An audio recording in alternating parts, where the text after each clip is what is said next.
DAV recruitment 2026 का अभी verification process चल रहा है। जिनका वेरिफिकेशन हो चुका है और ये आपका वेरिफिकेशन बेसिकली 26 नवंबर तक चलेगा, और जिनका वेरिफिकेशन हो चुका है ये वीडियो बेसिकली उन्हीं के लिए है।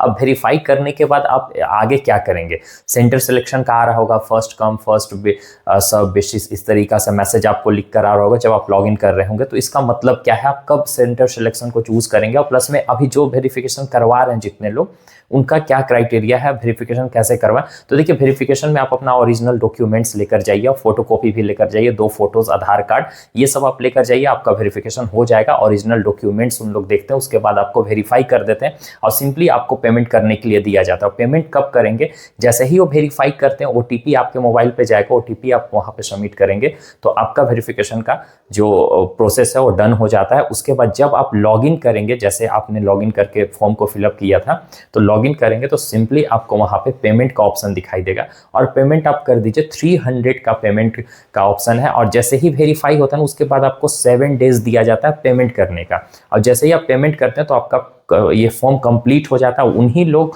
को एग्जाम देने के लिए उन्हीं लोग का एडमिट कार्ड इशू होगा जिनका पेमेंट कंप्लीट रहेगा। तो जिनका भी हो चुका है, आप पेमेंट 7 डेज है आपके पास, तो आप जल्द से जल्द पेमेंट को कंप्लीट कर दीजिए। फिर उसके बाद जो आगे का प्रोसेस है, सेंटर सिलेक्शन आप कैसे करेंगे उसके बारे में हम यहाँ पे बताएंगे। चैनल पर न्यू होंगे तो सब्सक्राइब कर लेंगे और टेलीग्राम चैनल से बिल्कुल ऐड हो जाएंगे, क्योंकि डीएवी का जो प्रोसेस रहता है ना थोड़ा सा लेंदी टाइप रहता है, समझ में नहीं आता, तो हम आपको स्टेप वाइज यहाँ पे समझाते जाएंगे, जिसका मतलब समझिए कि आप जुड़े हैं मेरे चैनल से तो आपको किसी तरह कोई प्रॉब्लम नहीं होने वाली है। ठीक है, अब देखिए, आप लोग वेरीफाई करवा लिए होंगे सारा कुछ, तो अब पढ़ना क्या है। तो जिन लोग पेपर 1 का पीडीएफ नहीं लिए हुए हैं वो सिंपली आप इस व्हाट्सएप पे मैसेज कीजिए और पेमेंट आप सिंपली इस पे कर सकते हैं। आप किनको कितना पेमेंट करना है अभी जस्ट बताएंगे। ये क्यूआर कोड है, आप यहाँ से भी स्कैन करके आप फोन पे के थ्रू जाकर आप इस स्क्रीनशॉट लेकर फोन पे के थ्रू स्कैन करके आप सिंपली व्हाट्सएप पे मैसेज कर दीजिए। अगर पेपर 1 लेना है तो पेपर 1 लिख, अगर नर्सरी टीचर का लेना है तो नर्सरी टीचर लिखकर आप पेमेंट के साथ, आपको कुछ देर लगेगा, थोड़ा हो सके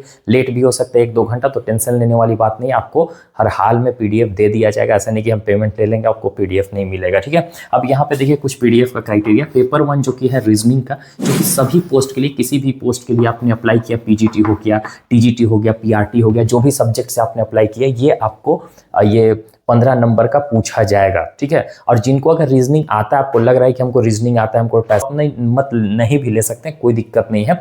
लेकिन हाँ, अगर आपको लग रहा है कि नहीं हमको 15 मार्क्स फुल सिक्योर करना है तो आप ले लीजिए, आपको बहुत ज़्यादा काम देगा। इसमें समझिए कि प्रीवियस क्वेश्चन मेरा ही पीडीएफ से लड़ा था, तो प्रीवियस ही क्वेश्चन हो गया कुछ है ना। अब नर्सरी टीचर के लिए यहाँ पे पेपर 1 ये तो दिया जाएगा और साथ में आपका पेपर 2। तो नर्सरी टीचर वाले सिर्फ आपको 99 रुपीज़ करना, जिसमें पेपर 1 पेपर 2 आपको दोनों दिया जाएगा, और पेपर 1 जिनको लेना है वो सिर्फ और सिर्फ 50 रुपीज़ पे करेंगे। और नॉन टीचिंग वाले कैंडिडेट का मेरे पास सिलेबस टाइप है जो कि ऑफिशियल नहीं है, ये आपको सिंपली बस बनाकर टीम के द्वारा कुछ हेल्प हो सकेगा, उसका सिर्फ 20 रुपीज़ एक्स्ट्रा चार्ज लिया जा रहा है और पेपर 1 का 50, तो टोटल आप 70 रुपीज़ पे करेंगे तो आपको दोनों दे दिया जाएगा, जिससे आपको कुछ हद तक हेल्प हो सकती है और कुछ PYQ भी उसमें डाला हुआ है।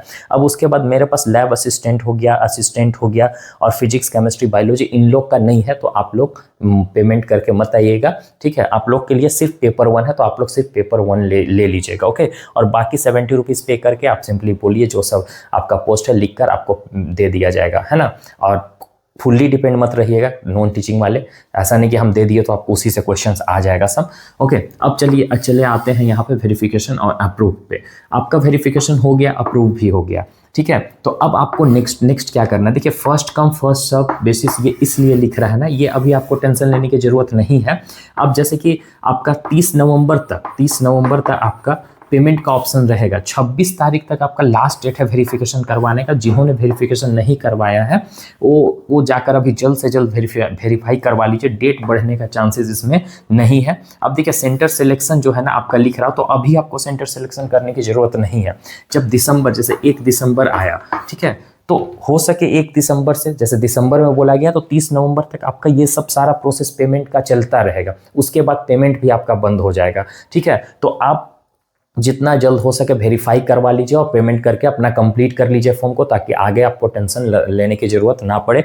अब जैसे ही 1 दिसंबर आया तो आपको क्या करना है कि अपना पोर्टल लॉगिन में लॉगिन करना है। देखिए 1 दिसंबर 2 दिसंबर डेट आपको आउट हो जाएगा, फिर से हम बता देंगे, लेकिन अभी हम आपको जैसे बता दे रहे हैं ताकि आप एकदम ध्यान दे, ताकि आप लॉगिन करके रहे। इधर आपको लॉगिन करने की ज़रूरत नहीं है, अगर कुछ होगा तो हम आपको बता देंगे वीडियो के थ्रू या टेलीग्राम के थ्रू। आप 1 दिसंबर को जाइएगा, लॉगिन करिएगा। जैसे आपने लॉगिन किया था हम डिस्क्रिप्शन बॉक्स में भी लिंक दे देंगे उसका लॉगिन करने के लिए, और आप लॉगिन कर रहे होंगे तो जान ही रहे होंगे। तो लॉगिन जैसे ही आप करेंगे तो वहाँ पे आपको क्या ऑप्शन देगा, एडमिट कार्ड के लिए ऑप्शन देगा। तो एडमिट कार्ड डाउनलोड कब होगी आपकी, जब आपको पहले सेंटर सिलेक्शन करना है। ठीक है, आप सेंटर सिलेक्शन कैसे करेंगे, आप जैसे ही लॉगिन करेंगे तो लॉगिन करने के बाद आपके अगल बगल जो भी स्कूल्स होंगे उस स्कूल का ऑप्शन देगा, वहाँ स्लॉट भी आपको देगा कि कौन सा स्लॉट में आपको जाना है, मॉर्निंग में जाना है, आफ्टरनून में जाना है या इवनिंग में, सारा कुछ दिया हुआ रहेगा। तो आप पहले जितना जल्दी जाकर करेंगे, क्योंकि देखिए एक स्कूल में लगभग 25 से 30 कैंडिडेट का सीट होता है या 60 कैंडिडेट मैक्सिमम होते हैं, 100 के अंदर ही होता है। तो अब ऐसे में 60 कैंडिडेट आपके नियर बाय डीएवी स्कूल से वहाँ पे तो होंगे, भरे होंगे। तो अगर वहाँ पे सेंटर को सेलेक्ट कर लेते तो उनके पास सीट नहीं बचेगा, तो फिर आपको प्रॉब्लम क्रिएट होगी। ठीक है, जिस स्लॉट में जिस डे आपका एग्जाम दिया हुआ रहेगा उस दिन का।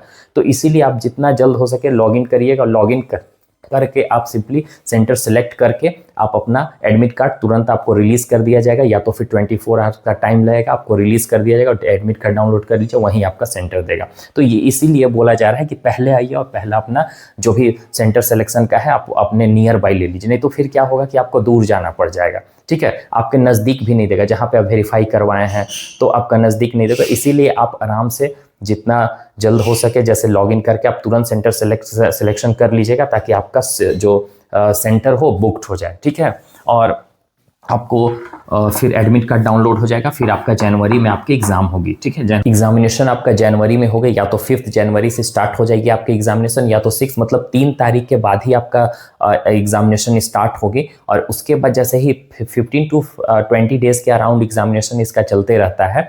और जैसे ही एग्जामिनेशन खत्म होगा उसके बाद 15 से 20 दिन के बाद आपको तुरंत रिजल्ट भी आउट कर दिया जाएगा। ठीक है, जैसे ही रिजल्ट आउट होगी तो लॉगिन करेंगे, तो अगर आप क्वालिफाइड रहेंगे तो आपको वहाँ पे कॉन्ग्रेचुलेशन लिख कर आएगा, जिसमें आप सीबीटी का जो पैक सर्टिफिकेट होता है उसको डाउनलोड करने के लिए ऑप्शंस दे देगा। और जब वो ऑप्शंस आएगा डाउनलोड कर लेंगे तो वो आपके पास एक सर्टिफिकेट हो गया जिसका वैलिडिटी 1 ईयर तक रहता है, और सिंपली आप इसको लेकर कोई भी डीएवी में जाकर अप्लाई कर सकते हैं। तो यही प्रोसेस रहता है, बाकी हम और आगे बताएंगे आपको। और 26 नवंबर तक लास्ट डेट है, जिन्होंने नहीं करवाया आप जल्द से जल्द करवा लीजिए। ठीक है, अब फिर इसका जो डेट है वेरिफिकेशन का, ये तो हम आपको बता दिए। पेमेंट आपका 7 डेज के अंदर कंप्लीट करना है, जैसे ही आप वेरीफाई करवा लेते हैं तो, और उसके बाद आपका वेरीफाइड हो जाएगा। और इसके अलावा अगर कोई क्वेश्चंस है, टीचिंग हो या नॉन टीचिंग हो, सभी के लिए ये था, है ना। ऐसा नहीं कि टीचिंग का अलग है नॉन टीचिंग का अलग, प्रोसेस सबका सेम रहता है, चाहे टीचिंग हो चाहे नॉन टीचिंग हो। सीबीटी के लिए आपने अप्लाई किया है, और नॉन टीचिंग सबका पेपर 1 कॉमन रहता है रीजनिंग का।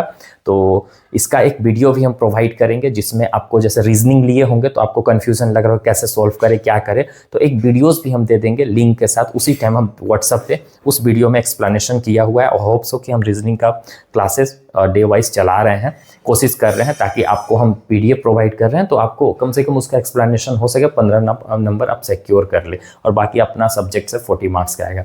होप सो वीडियो अच्छा लगा तो उसको शेयर कीजिए, लाइक कीजिए और सब्सक्राइब कीजिए, और टेलीग्राम चैनल से बिल्कुल ऐड होंगे। Bye, take care everyone.